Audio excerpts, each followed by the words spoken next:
Today I'm going to show you how to make a robot keyring. You are going to need pliers, any colour of clay, it doesn't really matter, some silver powder and lots of eye pins.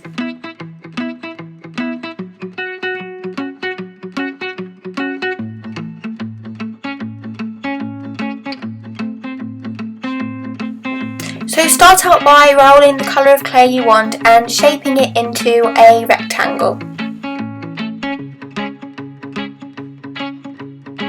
Then cut off the edges to make it smooth. I'm also making a neck by rolling a tiny bit of clay into a ball and squashing it, and then sticking it into the middle of the head. Now take some more clay and shape it into another rectangle shape. This is going to be the top part of the robot's body.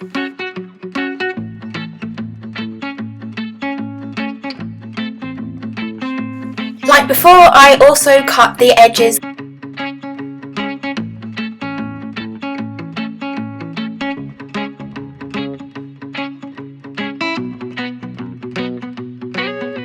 Then stick it to the neck. You have now completed your first part of your robot. I'm going to cut down 2 eye pins and stick them at the bottom and the top of the robot.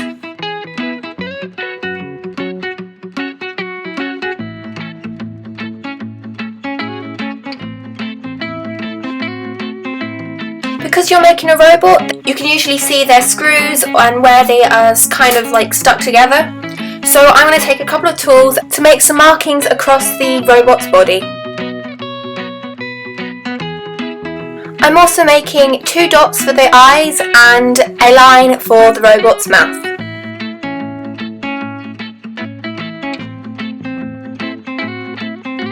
Now I'm taking 2 more eye pins and cutting them down as well.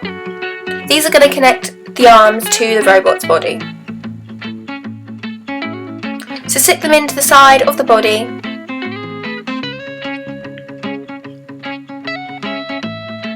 And this is what you should have so far.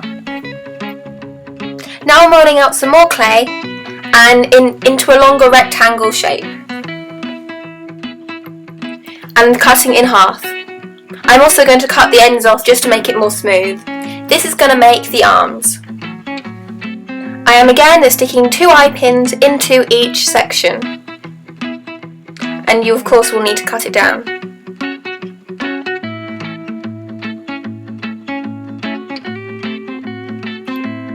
I've also made another shape which is going to be kind of like the bottom of the robot. I am sticking in 3 eye pins this time, 1 to attach it to the body and 2 at the bottom to attach each leg. So this is what you should have at the moment. Now I'm going to show you how to make the legs and then we can cook it. So just quickly make the legs. It's very similar to the arms, they're just slightly shorter. And again, let's stick an eye pin into it.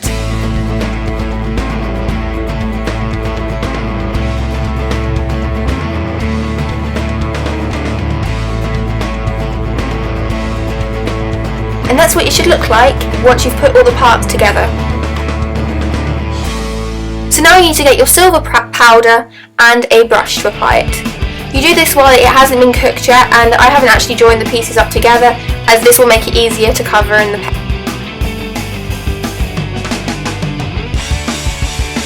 Once you finish applying the powder, the robot should look a bit like this. Powder is very messy. You can now cook all the parts of your robot for 20 to 30 minutes in the oven. And now you can varnish it. I recommend hanging your Fimo pieces over a jam jar, as otherwise sometimes the varnish can sometimes stick to the table where your clay is resting, which when you peel it off it can look a bit lumpy and you may have to go over it again and it won't look nice and smooth as it would be when you were just hanging it and wiping the drips away. Once the varnish is dried, you can now attach all the pieces together. You will need pliers and jump rings. I actually used smaller jump rings in the end and 1 big one. This was because the smaller ones made it look nicer with the overall effect. So the big one attaches to the top of the head and then the keyring. The small rings are really difficult to attach the parts together, which is why I haven't actually got much footage to show how I did it, but just open up the jump ring and thread each individual piece through the right eye pin and close the jump ring. And this is what it should look like once you've finished. So you've got a really nice silver metallic robot with dangly legs and arms.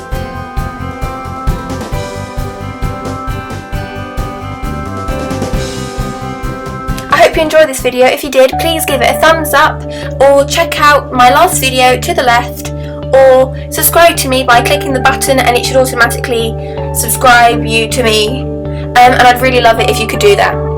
So thank you for watching. Bye!